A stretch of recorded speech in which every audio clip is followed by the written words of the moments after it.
What is up, everybody? You know, I always start this show off by showing love to those companies who help make this podcast possible. First is going to be, let me change your socks. Guys, I keep telling you, I know socks is not the sexy thing, and people are like, Gil, these socks aren't cheap. I get it, but nothing in life worth having is cheap, all right? These socks are the shiz niddle bam. I love these things. I never thought that I would like socks or prefer socks. Well, that's probably not true because I do prefer certain kind of socks, but I say this all the time, but it's the truth. We always talk about boots, and I get why we talk about boots. In the trades, we're on our field, on our feet a lot, and we need to, be comfortable. Go home, your back hurts, etc. But we also need to worry about the socks we put in those boots. And these things, guys, no more sweaty feet. These socks are amazing. They are high density knit Ironside merino wool that keeps your feet from sweating in your boots. Natural thermo regulation keeps your feet warm in the winter and cool in the summer.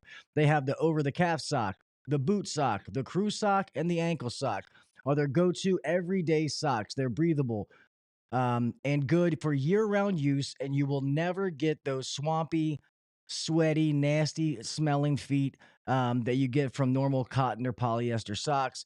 They have a heavyweight boot sock is the perfect choice if you need a little bit more padding or cushion. It is a boot sock for the colder months. Guys, I have tested these out. These things actually are amazing. They're comfortable. They hug your foot. I told you I used them in the summertime when I was doing training. Mr. Zeke, who's in here, it was his company. I was out in the field all summer training these young bucks, which was a blast. But I would get home at the end of the day and my feet were not nasty. They weren't sweaty. These things really, really do make a difference. Guys, I just say get a pair, get a pack of three, whatever it is. Try them out. And I promise you that you will like them. And when I work this out, I have a 10% discount for you guys. It's going to be down in the link, whether you listen to the audio after the fact or you're watching this on video. Go down to the show notes. There will be a discount code. It should be uncensored 10, and you'll save 10% on your order. So go check out my friends over at Camel City Mill. They really, really do make some awesome freaking socks. With that being said, next.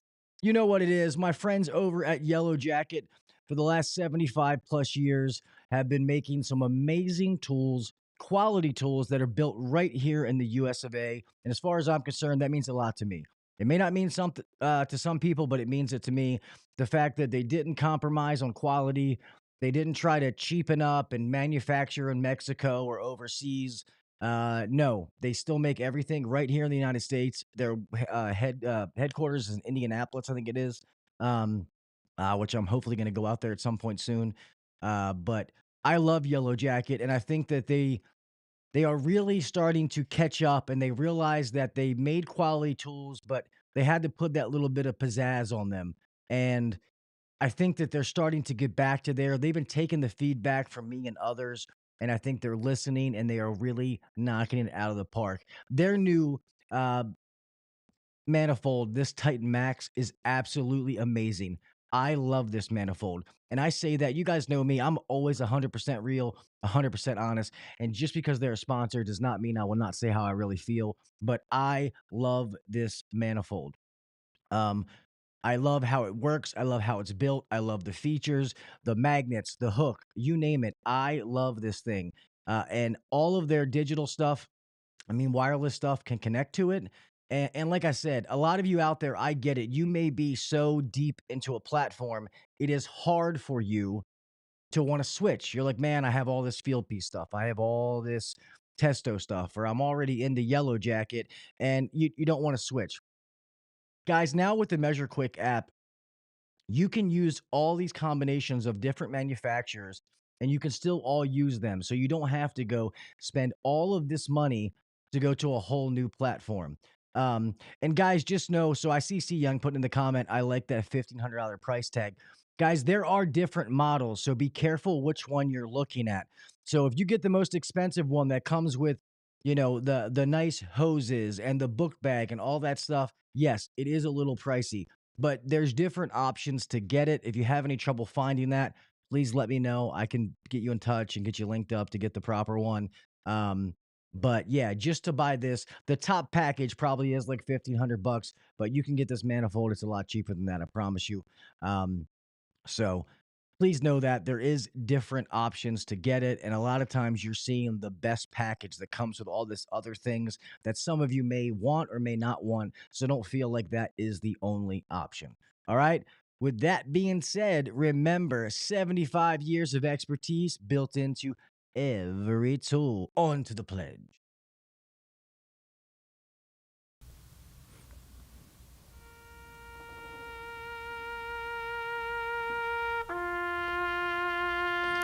I pledge allegiance to the flag of the United States of America and to the republic for which it stands, one nation under God, indivisible, with liberty and justice for all. God bless the United States, and thank you to all those men and women who defend it.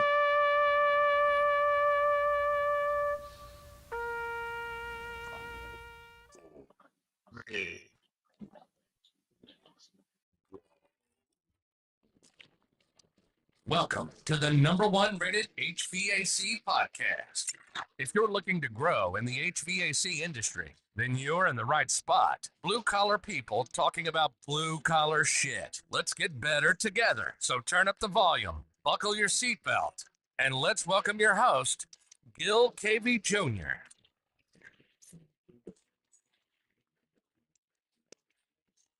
What is up, everybody? Welcome back to the HVAC Uncensored Podcast. I'm your host, Gil Cavey Jr. Here we are, another Wednesday, another hump night, and another amazing show for you guys. I hope everybody is doing well. Let me put this back up. Just a little hello to everybody that is in here. Mr. Sammy Andrew was in here. Mr. C. Young, Jason Johnson, what is up, my brother? One of my moderators is in here. Mr. Coolin' with Kraus. What is up, Kraus? Good to see you in here, Mr. Nasty. What is up, my man? Make sure I'm not missing anyone real fast before we get going. Mr. Zeke, what is up, brother? East Coast, what is up, my man? Thank all of you for being here. I really appreciate it. I love seeing, all these people in here on Wednesday nights, obviously trying to get back on track. Had a little bit there where I wasn't able to do shows, but back into the routine, and especially because next Wednesday is Christmas, so I won't be here, and then it's going to be New Year's, so probably going to be 2 weeks before I am back. I may try to do something else. We'll see. Just stay up to date on social media. I'll let you guys know. But I'm going to try to do something. I don't want to go 2 weeks without doing anything. But that being said, man, I know most of you in here are techs, but this episode has been intriguing to me for a while. And this is a guest that I appreciate them because they were actually scheduled a while back with one of the shows that I had to cancel because of things that were going on, and the fact that they were so patient to come back on and reschedule and stuff like that. So I really appreciate that. But I tell you guys all the time that I get so many emails all the time from people saying, "Hey, Gil, I want to start my own company. I want to do this. I want to do that." And you guys know that I got to be honest with people. I don't ever want to scare anybody from starting their own company, but I want to be honest with you and set the expectations. And the reason I love that this is the fact that what they're helping people do as far as understanding their numbers and stuff like that, which is huge because a lot of good technicians who go start a business don't understand that fact. So I'm looking forward to this episode. And without listening to me talk, guys, please put your hands together and welcome. We have the CEO of SynkedUp, Mr. Weston Zimmerman. Thanks for having me, man. Yeah, of That was a course, pretty cool man. intro. Thank you, thank you. Thank you so much for being here, man. I know I said it off air, but I do thank you for your patience and coming back. I respect other people's time, so I try not to have those issues, but sometimes they come up. So I'm glad you're finally Hey, here. absolutely. You're welcome. Thanks for having me. And you got to keep the most important things first. So I understand that completely. Well, yeah. Well, thank you, man. I really, really do appreciate that. Well, Weston, I got to say, before we get going into the other stuff, if you don't mind just saying a little about you, your background, and all that kind of stuff. Absolutely. My name's Weston Zimmerman. I grew up in central Pennsylvania, and I started working for a landscaping company. You're just your typical, less than $1 million landscape company at the time with 7 or 8 employees. And started there as a 16-year-old kid biking to work. Um, and over the years, I watched the ownership of that company struggle in the exact things we're talking about, like knowing their numbers. How do you figure out when you buy a new truck? What does that have to do to your rates? What happens when insurance goes up? What happens when your competition's cheaper than you are? What do you do about it? And essentially, out of that struggle came a pursuit of figuring out how to understand our own numbers there at Tussie Landscaping. And we ultimately, long story short, I kind of got more and more involved as an employee in the company. I went from working on the crew to running a crew to then becoming the director of marketing. And as I got more and more involved, um, what happened is we were using one product and another product and a bunch of different spreadsheets and struggling to kind of get a system that just flowed together. And my dad had a telecommunications company that he sold and went to work for them. And the company that he worked for had a software development division. And I came home from work one day trying to figure out a way to make it easy to know what you should be charging, how to track jobs, make sure you're actually being profitable in the work. Because working hard and making money doing the work are two different things. Amen. And anyway, I came home. My dad was working on the back patio, clicking around on some graphs on his laptop. And I was like, "What are you doing?" And he said, "Oh, I'm testing a software project." And I was like, "You mean you can just build stuff?" And he's like, "Yeah, sure." So, really long story short, that's where the light bulb went off. And I went back to the owners of the company because I was just an employee, and pitched this idea of, "Hey, let's build our own solution." And we started doing it. The owners bought, and their motivation was doing it to solve their own problem. But it wasn't long until I was like, dude, this is not a Tussie landscaping problem. This is an industry problem for all blue collar contractors. Like, we all struggle with, what should we be charging? Basically, the common default is I look to my left and I'm like, well, I'm more experienced than that company. I've been at it longer than they have. And I look to my right and I'm like, well, yeah, I'm not quite as premium as they are or as established as they are. And I kind of plot my rates in the middle based on whatever I think I'm worth. It's an emotional equation, no math involved. Yeah. And in the meantime, I hire people, I spend money, I get stuff, I buy tools, I get a truck, and I'm still charging the same rate. And that's exactly how you get to the point where you work extremely hard, you have processed more top line revenue than ever before, and you have happy clients, but you check your bank account app and you're like, how on earth am I out of cash? So my life is kind of given to today fixing that problem for contractors at scale. And I'm on a mission with SynkedUp to end that entrepreneurial poverty, so to speak. And when I see salt of the earth, hardworking people that give you a firm handshake, I want to make sure they succeed. I want to make sure they thrive and aren't just barely surviving and limping through, trying to hang on, trying to make it trying to string the shoestring budgets together. I want to see them actually do really, really well for themselves.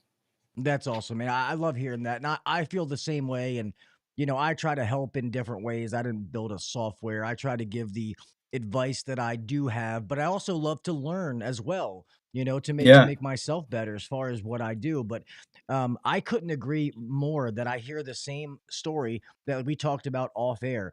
I started my own company, man. I'm out there grinding. I'm working. I'm so busy. I'm busy, busy. And they get construed with being busy and being profitable. It's not the same thing. Um, that's right. they don't charge enough. They get done at the end of the month. They look in the bank and they're like, shit, I didn't make any money. How? I've been busy because you're not charging enough, man. You can't go out there just because you buy that part for $50 doesn't mean you go do the work for 150. That's not how this works. Especially if you believe in what you do and you're good at what you do. Charge for that time. Me, if I'm gonna leave my family, I better damn well be handsomely paid for it, or guess what? I'm not gonna leave them. You know, I Yeah. I believe in what Yeah. I do. Yeah. And the tricky part is the overhead recovery portion of that. The bills that you have to pay whether you win the job or not. Your truck payment, your utilities. That's the tricky part because as contractors it's pretty easy to do the math on what for materials are involved, how many hours it's going to take me. Like we see those direct costs pretty like it's pretty visible. Like, it's not something that's tripping people up. But what's tripping people up is what is your true break even after you've also covered all of your overhead costs for the time that you're on that job site. That is the tricky part. And if you know your break even, many contractors realize that I am paying for the privilege to do this work for you. And that's called a hobby. And I don't know about you, but I like my hobbies to be more down the line of fishing or chillaxing with the family or something down that line, as Yeah, opposed right? to grinding it out. Yeah, exactly. Exactly. Yeah. Well, and the other thing is, and I know we still have a lot to get into, but I guess I want to ask this before I forget, is Yeah, I also yeah, find how you were saying before, how it is, people using too many apps and being too involved. I also find people that they don't want this to be a problem and then they overdo it. They micromanage and they do, hey, how many screws did you use in that job? You used 4 feet of yeah, tape or 4.5 feet of tape. Like, whoa, whoa, whoa, whoa. I get job costing. I understand, but there's some things are just called consumables that you just kind of wrap it up and then you can add that into the job to track it. But I'm not going to ask my yeah, techs to count how many fucking screws they use. Like, come on now. yeah, That now we're just getting yeah. ridiculous. Yeah, I agree. The way I like to think about I'm a big fan of KISS. Keep it simple, stupid. I don't want to over engineer stuff. And the way I like to think about it is I only want to know the data that will help me make a better decision tomorrow. Everything else is white noise. It's analysis paralysis. It's distracting. All I want to know is, did I screw up that estimate? What's going to help me make a better decision tomorrow? Yeah. Yeah. And that's the truth. So I guess before we get too far ahead of ourselves, I guess give me a little bit. I mean, I guess I know it, but a little bit of Sync's history or Synced Up's history, and then exactly what you guys do. Because to be honest, I'll say this real fast. When I first saw it, I thought you guys were like an FSM or a CRM, um, as far as like the service titans and stuff like that. Is it, or this is just literally for like business management, like numbers wise? Yeah. So if you're familiar with the Service Titans or some other FSM, it is what I call a job management tool, but it's not a marketing CRM. It's not an e-blast tool. It's none of that. What it's built around is ensuring that you know your numbers and you're actually going to be profitable. So the way to think about it is it's your estimating and job costing tool, which does mean, yes, you're sending proposals. Yes, you're scheduling jobs. Yes, you're tracking time in the mobile app. Yes, I'm looking at my job information in the mobile app, the pictures and everything I got to get done. But it's all built around the frame of, am I going to be pricing that job profitably? And then I want to track that job to make sure I had my labor and material and everything accurate in the estimate. And if I didn't, the job cost is going to show me that. And I want to go back and update my next template or a production rate to make sure that my next estimate is learning from my past mistakes. And the idea is you only want to make the mistake one time. So really, another way of explaining it is, in reality, there's hundreds of ways you can screw up profit, not make any profit in your business, but they all of those hundreds of ways roll up into one of two ways. And I have like a visual that I call the profit triangle. And on one at the top of the triangle is profit, but at the bottom corners is your rates and your resources. And picture bidding a job. If I'm bidding a job and my rates are wrong, like I'm not calculating my overhead recovery properly, somehow, I'm selling work for $65 an hour, but it's costing me 70 to show up in a truck, that my rates are messed up. And on the other corner is resources in the bid, like so think labor, material, equipment, etc. And so when I say there's two ways to screw it up, two profit killers for contractors, what I mean is I could build a budget, or I could come up with my perfectly calculated labor rate and perfect on paper math. But then when I'm bidding the job and I say, oh, this is going to take us, 3 days and it takes us 5, it doesn't matter how perfect my math was on paper. I had the resources wrong and I'm still not going to make any money. Flip, vice versa is also true. I could be really good, many years of experience, and I'm nailing it on the resources in my estimates, but I haven't updated my rates. And in the meantime, I bought a truck, insurance went up, I spent some money on marketing, I did this, I did that. Well, doesn't matter how on point my resources in every estimate are. If my rates are wrong, I'm not making any money. Yeah. So the idea is for you to make money, predictably priced jobs, with predictable profits is what I meant to say. You have to have both your rates and your resources dialed in. And SynkedUp as a tool helps you make sure that your rates are always dialed in, and it will show you through job costing where you're going right and where you're going wrong on your resources in your estimates. And then that's all happening under the hood automatically. And I'm just dragging and dropping in labor, material, product, send off a proposal to the client. They approve, sign, pay. I schedule it. Tech does it. They clock in their time. They clock in the resources they use, any material they used. And I have that information in real time in front of me. And so that's what the SynkedUp as the app does. Nice. Yeah, no, I love that, because I feel like you really need to learn this. Like we talked before, people are really good technicians, don't know business. And I find one of the mistakes that I find from people now is not understanding top line and bottom line. Okay. Because it's big difference. I made 10 million, but I only had 5% net profit. Or okay, well then you're not really doing that well. You have no cash flow, yada, yada, yada. But then I also find that some people think they're doing good when they're trying to bid a job, and they're like, okay, well, I got my materials. This job should only take an hour, but I'm going to bid it for 4 just to be safe. But then they wonder why they're not getting the jobs. It's like, okay, well, you have to be accurate. You can't underbid. You don't want to lose money, but then don't overbid. That's just as bad, because now you're not getting jobs. Like, yeah, I get it. You don't want to. Once you get busy, you want to make sure you're getting the right customers and you're getting, That's right. the ones that you want to be at. But overbidding is just as bad as underbidding. You know what I mean? So there's a learning how to do it properly. You're going to have so much more business, happy customers. You're not going to have all those price objections, because you're going to understand it. And I feel like a lot of people don't even try to understand it, if that makes sense. They just fake the funk. It's like we fear what we don't know. And so they pull the card of, I'm not a numbers person. I'm not a spreadsheet guru. I'm not an accountant. My bookkeeper takes care of that. My mom-in-law does my books, whatever it is.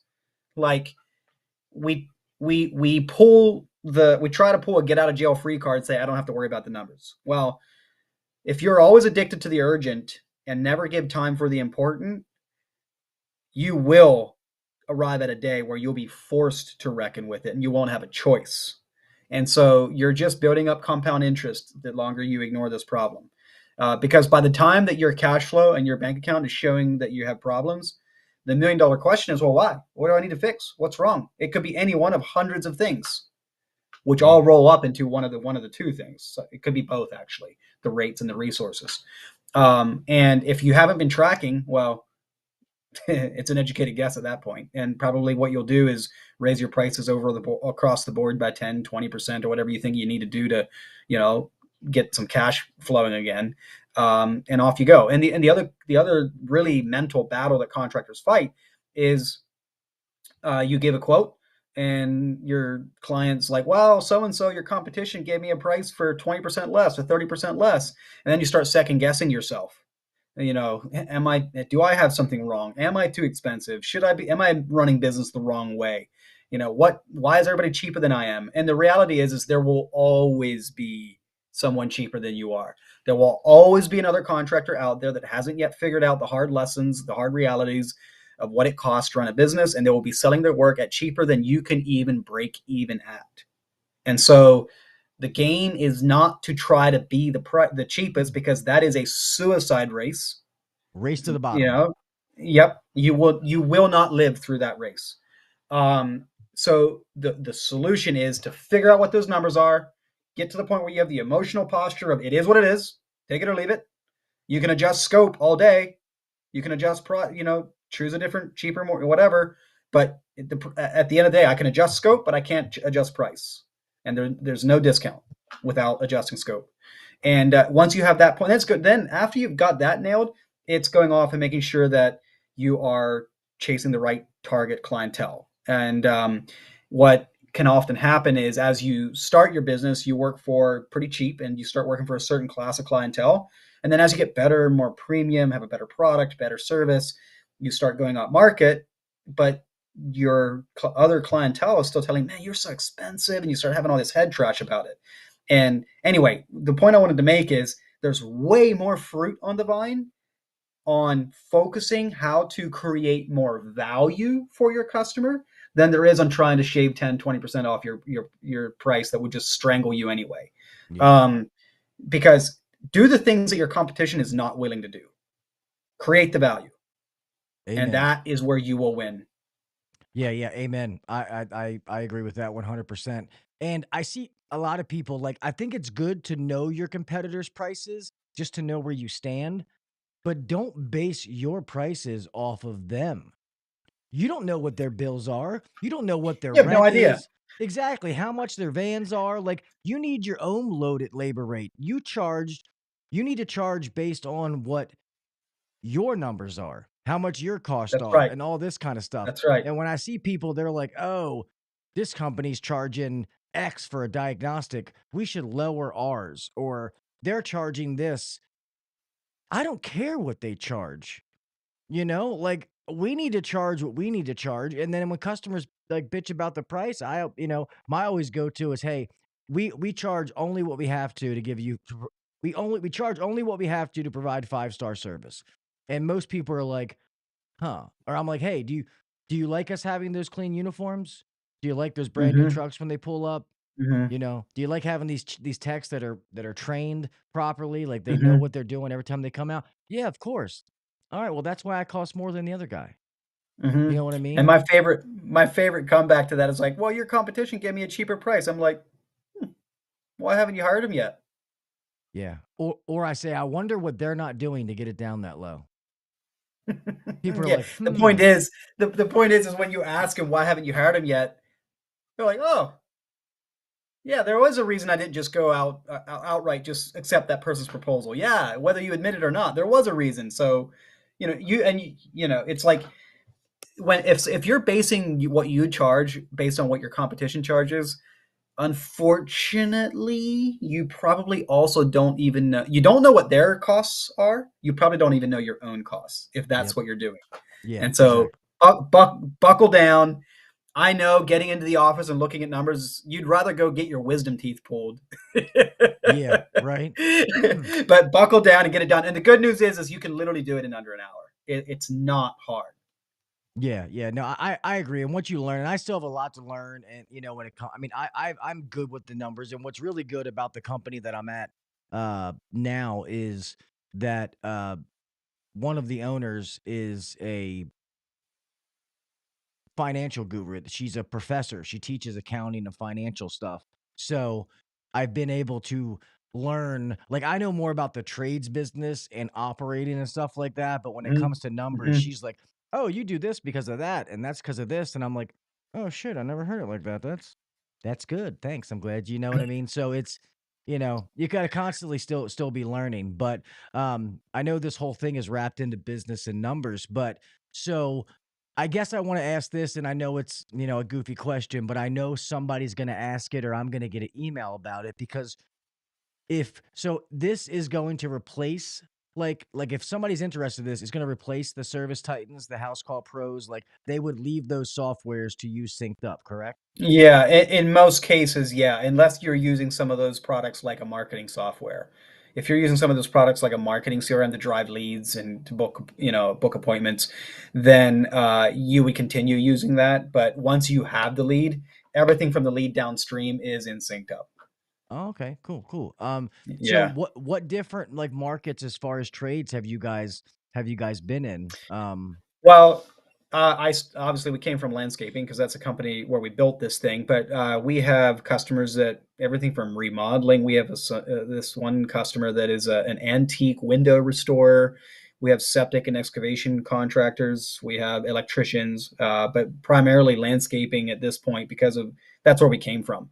But whether what service you provide in the terms of in the context of software matters less, because as long as you're a contractor providing a service with labor, material, and equipment, so to speak, uh, these things about needing to calculate your rates and manage the resources in your estimates and track those jobs is true. Uh, so those, that's why I'm sure there's some services where it might not be the best fit, but in the general home services, blue collar contractors, our average customer is somewhere between $200,000 a year in revenue, all the way up to $5 million a year in revenue. So that's kind of the slice of the market that SynkedUp serves the best. Yeah, no, no, I love that.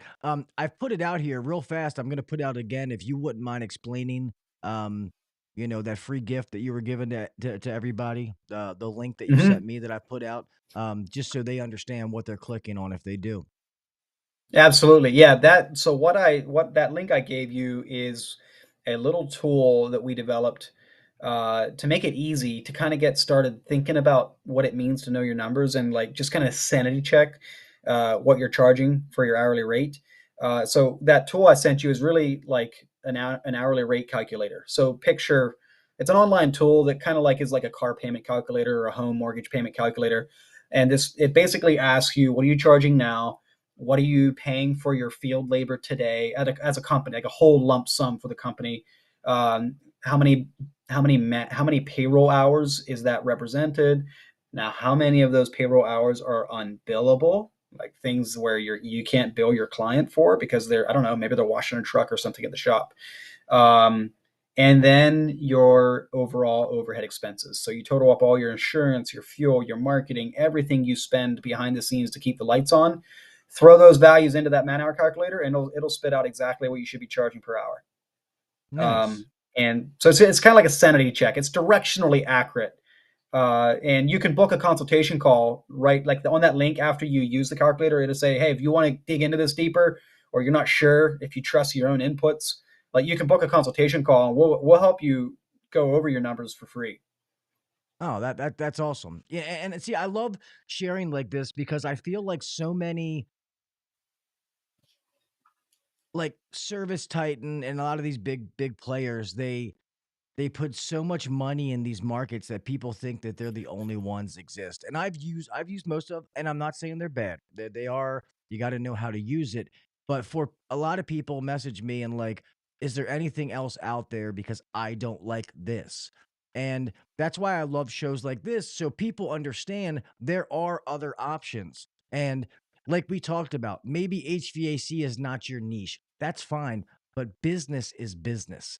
Getting Yes, your getting your numbers correct, knowing that you're making a profit, the customer you having to schedule the call or um the billing, the invoice, and all that kind of stuff. All businesses do that.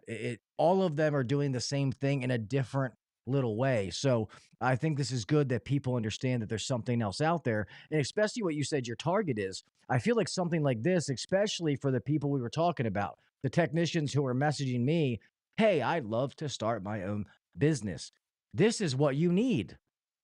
mm-hmm. Something like this that's going to Mm-hmm. help you learn how Mm-hmm. to price correctly, how to know what to charge per hour and all that kind of stuff so that you don't fail in business. We say that a lot. Exactly. A lot of you are going out and you're failing. We just don't hear about those stories.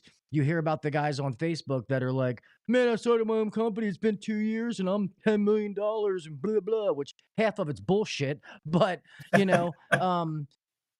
normally that's not true. There's something in the background that Yeah. happened that you just don't know. They had an investor, somebody gave them money, like something. most of them didn't just guess and get it right. So that's why I love that something like this exists, because I do think it's needed for those guys starting out. Because some of these other ones are too hard to figure out. Like Service Titan, we use Service Titan where I am now, even though House Call Pro is kind of a sponsor, but still. Uh Service Titan does a lot, but I'll be honest, it's a pain in the ass. Like there's a lot on the, until you figure it out, if you don't have somebody that's in the office, that's in that software every day, Hmm. Hmm. it can be challenging. Like it's Yeah, hard to know where to go to get what. that kind of is often true for those mid-market or enterprise level tools that are built for the $10 million and up businesses. It's almost like it's out of reach for the person that doesn't have a dedicated office person. They run their business from their truck seat. It's hard to get a system like ServiceTitan. ServiceTitan's awesome. Like I have a lot of respect for them, but like you said, there's different tools for different problems or different profile of business. And the idea is just to find the one that fits what you want to do in your business the most. And if you want to be an owner operator with a small team and you just want to be profitable and really do well, go find the tool that fits that. And the other advice I would give you from my experience, even if I hadn't started SynkedUp, is what I've learned in business is, okay, I've done this with HubSpot. I'll use a real life story. I've done this with HubSpot where I started looking at HubSpot because I was intrigued with the tools and I was like, $800 a month? There's no way I'm doing that. Well, what I realized, took me a couple years to realize this, what I realized is the problem I was trying to solve was 10 times that, $8,000 a month. And so if you have a $100 price tag for a product that does nothing for you, it's worthless. It's wasted money.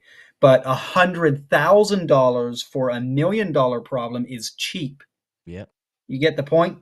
So it's not about what's the price tag, whether it's a piece of equipment like that tool you were showing off, the $1,500 tool on the beginning, whether it's the tool that just makes your job easier, or whether it's a software, or whatever it is, a piece of equipment.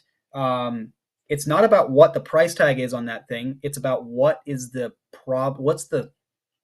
cost of the problem it's solving. And is there a positive return on investment? And if there's a positive return on investment, then it's worth buying regardless. And the other thing that sometimes we get tripped up on is like, well, I'm spending my profit. I'm spending my fun money. I would have bought a boat with that money if I hadn't spent it on that or whatever.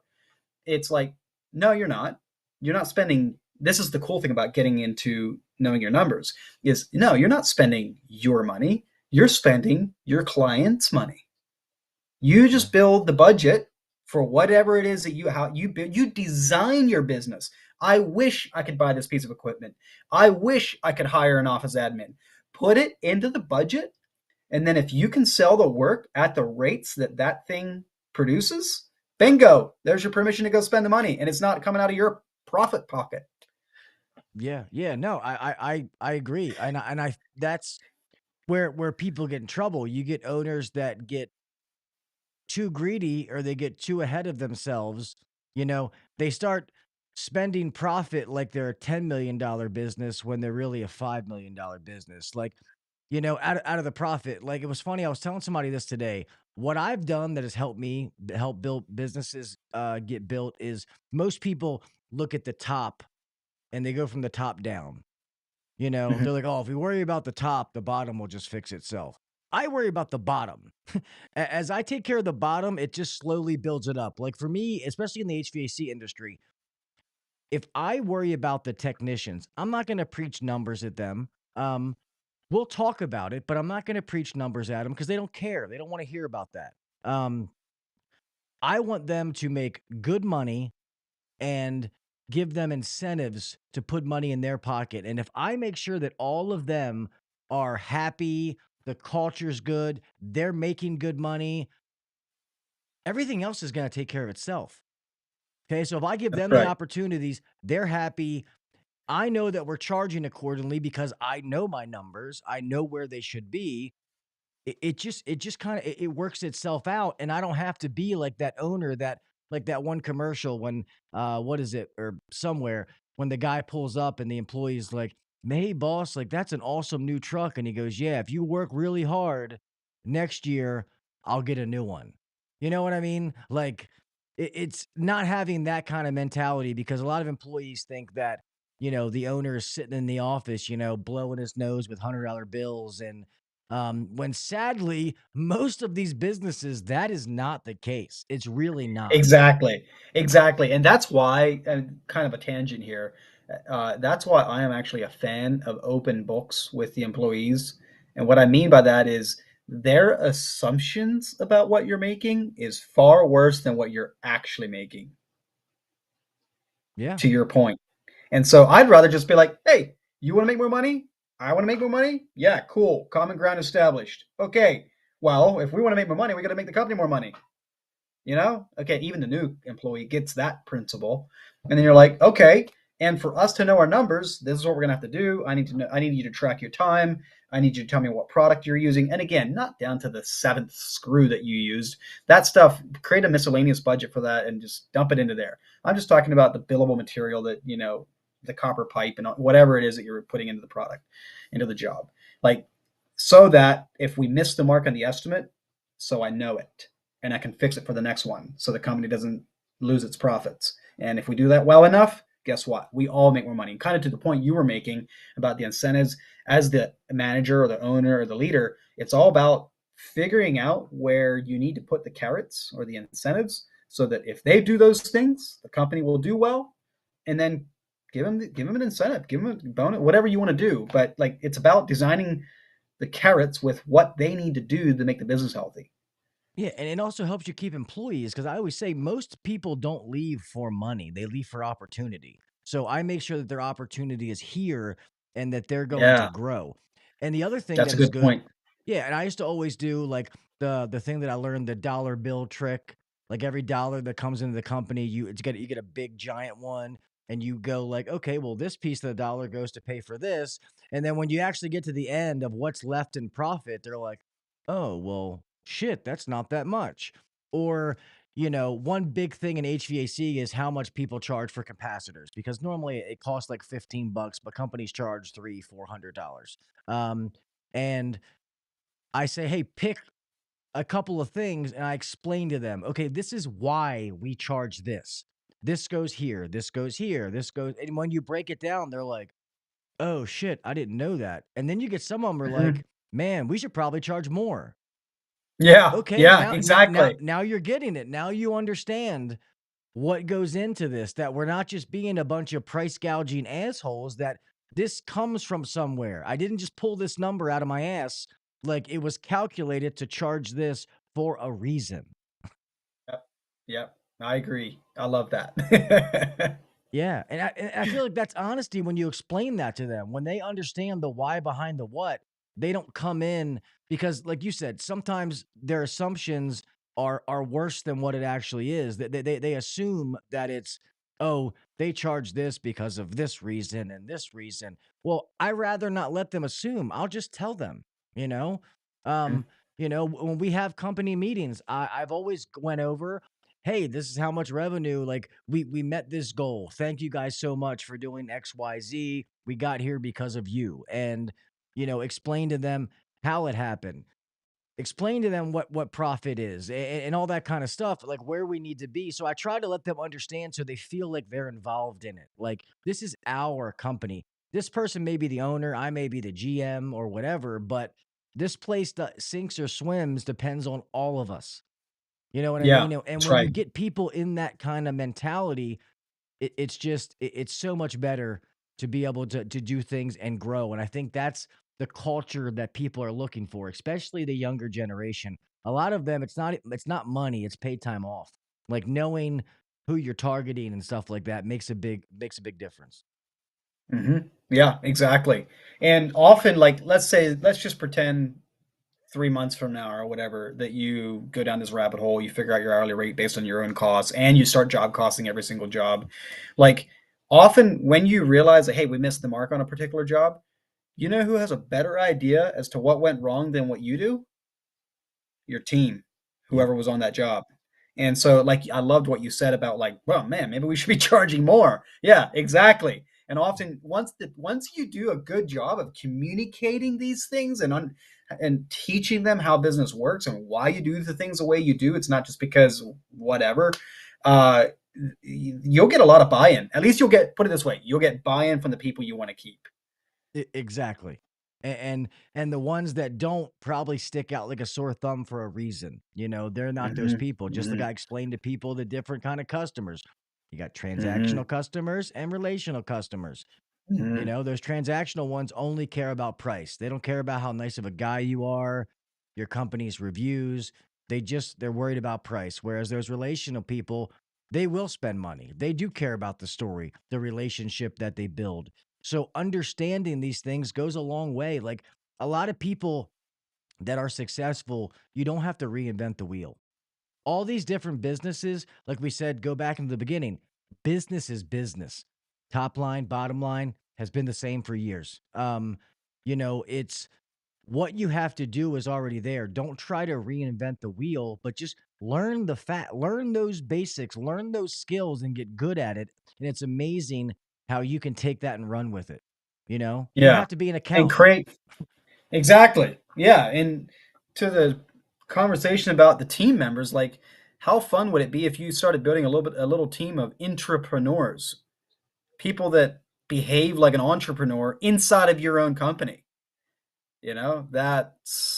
That's where the magic gets unlocked as to what you can pull off with your team and your growth in your company. It's funny you say that because there's been plenty of times I've told guys, I'm like, hey, your van, your truck, I want you to think of that as being your company. Okay. Um, that is your little warehouse, and I'm gonna say that you own it. Obviously, I want those to be a revolving warehouse. A guy's like, hey, I want to keep two of these special air cleaners on there because I like to sell them. Okay, cool. I'll give you two of them. Keep them moving. You know what I mean? Like, and when they feel, I'm like, hey, and if you start going crazy on revenue, guess what? If your truck gets X, I'll give you this percentage bonus. You know what I mean? Something that drives them. Like if you go above and beyond, guess what? I'll go above and beyond and I'll work something out with you. If it's money, you want a vacation, I'll buy you a vacation. Like we're helping each other. This doesn't have to be a one-way relationship. That's right. That's right. And fortunately, in the experience where I worked for 15 years, I worked at that landscaping company for 15 years, and I think one of the ways to destroy trust or credibility with your employees is like you said. Well, yeah, if you work really hard, I might get a new truck next year. Like if you're driving in a Denali and everybody else is pulling in rusted out trucks or old cars, that kind of shows that tells a story about your team and the way you run your business and your culture. Like as a business owner, I want my employees to thrive and do well. And if you take and consume every dollar that the business makes upon yourself, well, you'll have a hard time building that team that you want. Yeah, yeah. And I'm one of those people that I'm not saying that I don't like nice things. I mean, I do. That's why I work hard to provide nice things for my family and Yeah, myself. But I yeah, also I judge my success as, a leader, as a management, something like that is how other people do. Like one of the things that, and all these guys know that I hang my hat on is the last company I was at. I had I think it was like 4 or 5 guys under the age of 25 making $100,000+ a year. They would come in and be like, "Hey, I make more than my parents." And we gave them financial lessons. Like that meant the world to me. Like that's what I want to do. I want to impact other people's lives because if I can lift them up, remember, they're on the bottom. I'm lifting them up. I'm lifting myself up too. And I feel like it's not a hard way to think. It's just a lot of people don't stick to it because they do get selfish. They think about the me, me, me. I don't think about myself. I think about giving stuff to them and helping them. And that's my passion. And by doing that, I'm in turn helping myself and the company that I'm doing it for. that's right. Yeah, if you help enough of people get what they want, you'll get what you want. Yeah. And that's why I don't know if you've ever heard of Tommy Mello, A1 Garage Doors. Yep. Yeah, that's why I love Tommy. For a guy that's as big as um, he is a very devout Christian, which I love that about him. But he said that when I went up, I made millionaires I brought the people with me that helped me get there. And that's what I want to do. I want to make millionaires. I want to make people be financially free. He would make up positions for people that were loyal to the business. He's like, so I have some positions in my company that other companies probably don't have because that person was so loyal. I found what they were good at and I made a position for it. And I'm like, that's freaking awesome. I love that. That's impressive. I love Yeah. that. I love Tommy. He's amazing. Out of all there's a bunch of big gurus that and he's not in our industry, but, um, well, in my industry, I guess I can't say our industry, but, Yeah, yeah, yeah. uh, yeah, I love what Tommy stands for because he's just true. A lot of these other ones, they're very knowledgeable and they're good. But the sad part is, with this podcast being successful, it's awesome that I get to meet a lot of cool people. But some of them, when you get to see them behind the scenes, you don't like what you see. You know what I mean? That's Mm. just the guy. You're like, ugh, this guy's kind of a douchebag. But that's not Tommy. Tommy's amazing. So but shit, man, I feel like so this show's in an hour and we're already an hour and I feel like I've been talking more about business and not enough about synced up. So please, if there's anything we'd like to cover and talk about that before we start to close this out, please, the floor is yours, Weston. Yeah. I'm sorry that we No, I've been enjoying this too, man. This is actually what I like to talk about because really the product synced up, it's just to fuel everything we have been talking about for the hour, right? It's just to get that technical stuff under the hood stuff dialed in and right so I don't have to devote any more brain cells to it than absolutely necessary and off I go doing what I love to do. That's the point. So, I love this. This is a great conversation. Um if you're wanting to know more specifically what SynkedUp actually does, like so picture it as your estimating and job costing tool, your scheduling, your time tracking, your expense tracking, your invoicing. It's all of that. And we make it really easy. Like the average SynkedUp user can cut their estimating time by 90% just by building templates and production rates and having an item catalog with all the products that you sell right there at your fingertips, building templates. You can literally create estimates and send them to your clients in seconds if you have a good library of templates built out. Or better, another example I like to give is a lot of contractors will be like, yeah, I'll get back to the office and I'll work up the numbers and I'll send you the proposal later or whatever. I'm like, what about if you just send that proposal or show that proposal to them before you even leave the driveway? Like your chance at closing that deal will go up exponentially if you can get them that proposal before you leave, as opposed to going home and doing it later. The number one indicator of who's going to get that job is not price. It's a factor, but it's not price. It's first quote back. That's the number one indicator of who's going to get that job. and you'd be So surprised how many people don't follow up. They yes. just Oh, assume I didn't hear back. Oh, they went with somebody else. No, they just haven't made a dude, decision. the bar is so low that you barely have to get a few of these things right and even be borderline professional with your communication and how you do things that you will already be head and shoulders above. I can just tell you stories of local contractors just trying to get something done around here. It's like, it's ridiculous. And the number one complaint homeowners have is I can't get a contractor to call me back or can't get a contractor to give me a price. That's why I say the bar is so low in many markets. I live in rural Pennsylvania, so maybe that's not true where you live, but it's maybe not fair to say this. I was going to say it's so easy to get this stuff dialed in. Yeah, okay. Relatively speaking, I get it. You're going to have to go do what you don't love and sit at your desk for a minute and figure out what you really should be charging, which, by the way, when you sign up for SynkedUp, we do that for you, with you. Like when you sign up, I should say this. When you sign up for SynkedUp, you get a dedicated financial coach, which helps you dial in and maintain and stay on top of your hourly rates and what you're charging and your overhead recovery and all of that. And you also get a dedicated account rep to help you build those templates and get those production rates dialed in and get you over the hump, so to speak, of get out of learning how to do this and get into actually sending profitably priced jobs in seconds or minutes and winning more jobs at the prices you need to actually run a good business, the business of your dreams. And you don't want to get stuck where you're stuck in the middle, where on one end you have customers telling you you're too expensive, On the other end, you have employees telling you they need more money, and you're caught in the middle of feeling like there's no solution. It's hopeless. So if anything I said sounds like something that you struggle with, I mean, that's why we exist, is to solve those problems. And you can start going down the rabbit hole in that quick little man-hour calculator I shared the link with you on. Yep. And is if you use that, if you use that hourly rate calculator, as soon as you use it, it'll show you it'll show you a calendar where you can book a call and actually get a free consultation on your own numbers. That's probably the best place to get started. That way you kind of get an idea of like, oh, this is interesting. And then you can ask some questions with an expert looking over your shoulder and get that dialed in for you. And whether you want to buy the product or not, it's totally up to you. But again, just remember, ask yourself not what's the price tag of the product, ask yourself, what's the cost of the problem I have?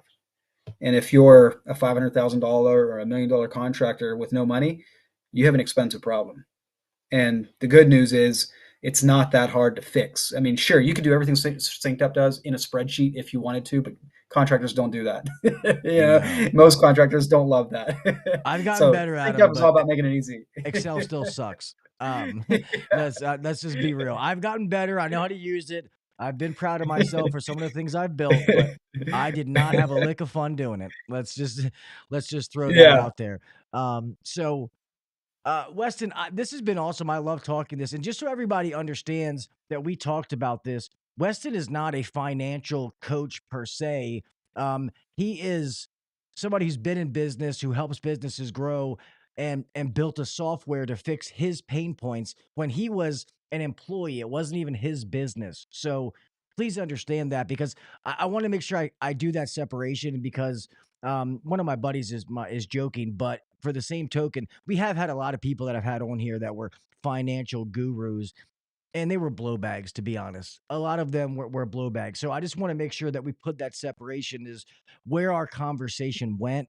But that's not what Weston is. And I appreciate the fact that we talked about all these things that your software can help fix, and not necessarily like this wasn't a sales pitch the whole time. So I appreciate that. And I think that this is going to get way more value and go further when this gets released, at least audio wise, for that reason, if that makes sense. Yeah. Yeah, dude. I'm no financial guru. Sure, I love I love figuring out how to solve problems. I love taking a difficult, this sucks, I hate doing this, and figuring out a better way. That's why I show up and do what I do every day. But I literally, this is jokingly, I'm a hillbilly from the hills of Pennsylvania that built waterfalls and patios most of my life, that just so happened to figure out, hey, this doesn't have to be this hard. And we built a product for it. That's who I Yeah. am. Hey, that's awesome. Some of the best things that were ever built, somebody built for themselves and then realized, like you said earlier, other people Yeah, have this same problem as me. Maybe this can help them too. That's that's right. some of the best things that were ever built. So, um, yeah, that's awesome. But yeah, so I am going. So that link is in there if you want to click on it. I also have their website that is in the show notes. If you listen to this audio after the fact, those things will also be in those show notes as well. So you can click the website or click the link that is the man hour, hourly charge calculator that Weston was talking about, and you can schedule a call at the end of that as well. So I'll have both of those if anybody wants. If God forbid you can't find it, then just email me and let me know, and I will get that information over to you. So, Weston, sadly, these hours go by so fast, man. I got to start closing this out, but I want to thank you so much. This has Absolutely. been a blast, man. I really enjoyed this conversation. Me too. Thank you. I appreciate you having me on, and I hope that somewhere someone got some real value out of this. It'll change the trajectory of their business story. That's awesome, man. Please stay in touch too. If we ever, do this again, have another conversation, I would definitely love to have that. Absolutely. You bet. Yep. Thank you, buddy. If you want to hang tight, I'm gonna go ahead and start closing this thing out. Okay. Well, everybody, like I said, man, thank you guys so much for listening to this. And like I said, a lot of you guys out there that are just starting your business and stuff like that. Um something like this would be good. Go check it out. Know that there's another option and pick the right one for you. I'm not going to tell you which one to pick, but at least now you know there's something else out there to look in. Tersh, Excel is fun for you. You're good at that kind of stuff, Mr. AI, not me. But I got to talk to you, Tersh. I got to find out about some of the AI when it comes to Service Titan.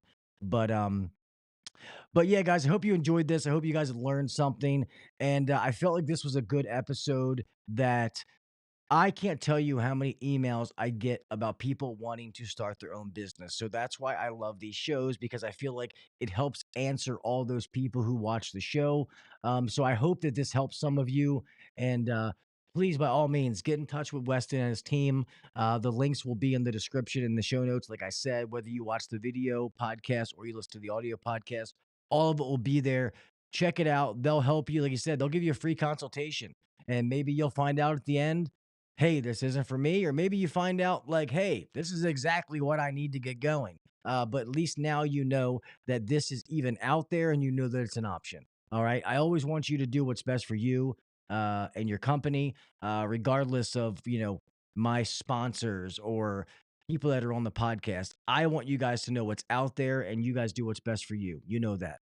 So, yeah, I want to thank Weston for coming on. I really enjoyed this talking about these things. And you guys know how I feel. Like I said before, I love that we were just talking about different business issues and stuff like that. And then the fact that his software can help take care of this, that it wasn't just, um, a sales pitch. So I want to thank Weston again for that. That is genuine and that goes a long way.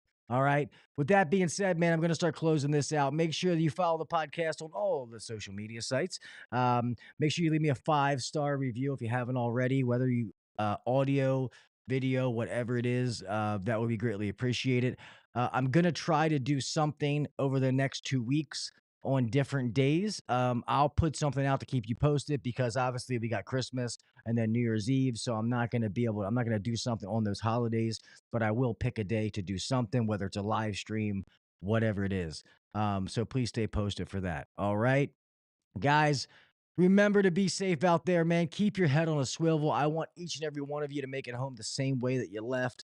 Uh, Crazy driving, make sure the breaker's turned off. I say the same stuff every week. Just please, please be careful. All right. I don't want to see anything happen to any of you that could have been prevented. So just please, please be careful. Do the little things. Set yourself apart from the next guy or girl. All right. I don't want that poor me story. I wish this happened, wish that happened. If you want something, grab it by the balls and go fucking take it. Okay.